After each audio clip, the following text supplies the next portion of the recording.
And this time around, it's all neat and tidy as now Dominic Farnbacker joins the mix and Rafael Echeverria. 4 cars for 3rd place in the late stage of the race. Lorenzo Beirao de Viega is 6.9 seconds up the road. Nothing much that he can do to support Victor Bouveng now. Albert Costa leads the way. He's going to net the full 15 points. Round turn 3, on towards turn 4. Fantastic scrap this. Meanwhile, Jordan Witt and Bradley Ellis are having a brilliant tussle as well for the lead of the Pro-Am class. Rillat Salikov leads the Am class. We've got a car that has pulled off over at turn 4. We'll find out who that is in a few moments' time.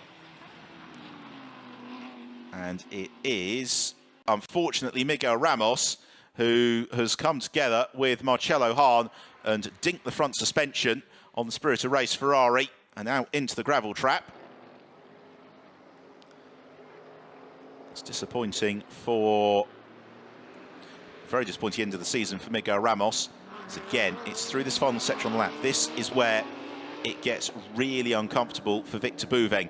Lorenzo Beirao de Viega just dropping the pace a bit as Engelhardt practically pushes the BMW through turn 12 on towards turn 13.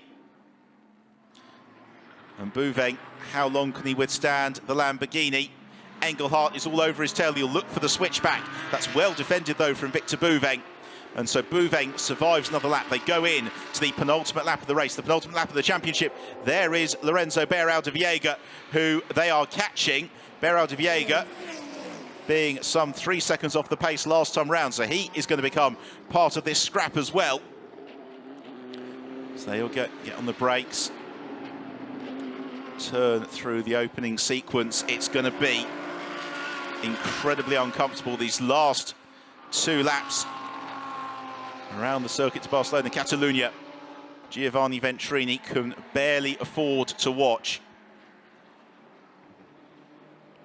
It's Christian Engelhardt all over the tail of Fran Rueda. Wave show flags at turn 4. Nothing they can do there. Towards turn 5, there is the stricken car of Miguel Ramos. Where is Lorenzo Beirao de Viega? There is Beirao de Viega. He's in front of Victor Bouveng, so Bouveng is catching him. By my reckoning, this would even second position for Victor Bouveng, I think, would give Giovanni Venturini the championship by just 1 point once we've taken dropped scores into account, as Echeverria looks the inside of Farnbacker.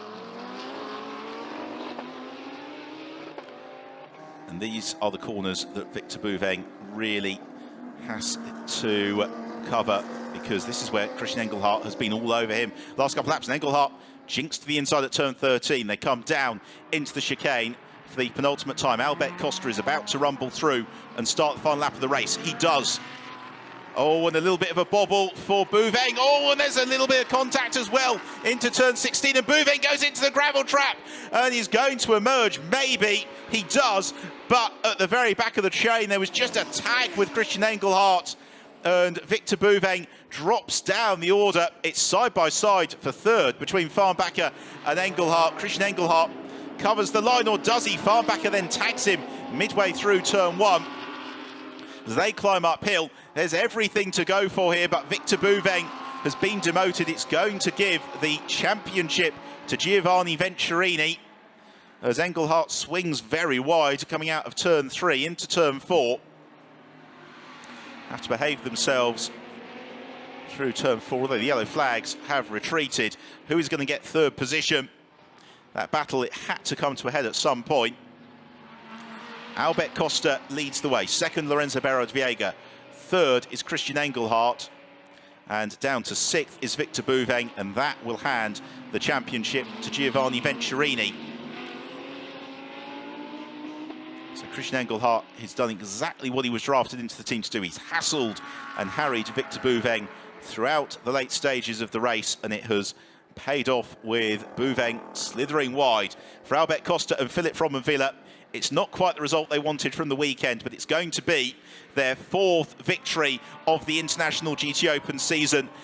The Emil Frey Racing squad managing the race perfectly in the Lexus as Albert Costa heads out of the final turn, accelerates through, takes the checkered flag. Victory in Barcelona for Costa and Fromenvilla. Superb performance for the Emil Frey Racing Lexus team. They celebrate on the pit wall. But here is Giovanni Venturini as Lorenzo Beirao de Viega takes 2nd. Christian Engelhardt across the line in 3rd. Head Rafael Giamria, Victor Bouveng through to 6th. It is going to be a Pro-Am class victory for Bradley Ellis. Nielsen Motorsport Audi has taken it on the last lap, but Giovanni Venturini is our champion as he comes across. Marco Mappelli crosses the line, but it's Giovanni Venturini, his co-driver for the Imperiale Racing team, who wins the 2017 International GT Open Championship. The Italian squad are jubilant on the pit wall. And Giovanni Venturini, victory yesterday for him, Marco Mappelli. A very well-judged race today has been enough to give Venturini the crown here in Barcelona. And the release of tension on the pit wall for Giovanni Venturini. It's been a horrible 30 minutes for him since the pit stop. And he can now finally afford to relax and enjoy the moment. Bradley Ellis taking a dramatic Pro-Am class win on the final lap from Jordan Witt, with Rob Bell completing the Pro-Am class podium.